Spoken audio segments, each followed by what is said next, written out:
என்னுடைய ஞான கணவர் சிவர் அவர்களுக்கு வணக்கம். சிவா என்ன சொல்கிறாருன்னா, நீங்கள் சங்கல்பம் எடுங்க, உங்கள் சங்கல்பங்களுக்கு தகுந்தாற் போல் யார் சங்கல்பம் எடுத்து வச்சுருக்காங்களோ அவங்களெல்லாம் உங்கள் கூட இணைத்து அடுத்த கல்பத்தை படைக்கிறேன்னு சொல்கிறாரு. அது மட்டும் இல்லாமல் உங்களுக்கு முன்னாடி பக்தி செய்கிறவங்களோ அல்லது பின்னாடி ஞானம் சொல்கிறவங்களோ யாரோ ஒருத்தவங்க முன்னாடி பின்னாடி இருப்பாங்க அப்படின்னு சொல்கிறாரு. இதெல்லாம் ஒவ்வொன்றும் மனிதன் எடுக்கக்கூடிய சங்கமயுகத்தில் எடுக்கக்கூடிய சங்கல்பம் தான். இப்போ நான் என்ன எடுத்திருக்கேன், என் கூட வர்றவங்க என் குணத்துக்கு சமமாக இருக்கணும்னு நான் முடிவு பண்ணிட்டேன்.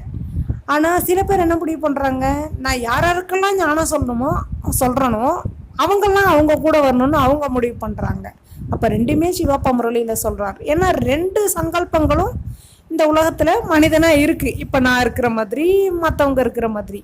ஸோ இதில் உங்களுக்கு எது பிடிச்சிருக்கோ அதை நீங்கள் சங்கல்பமாக எடுத்துக்கோங்க. எது சத்திய வழின்னு செக் பண்ணுங்கள்.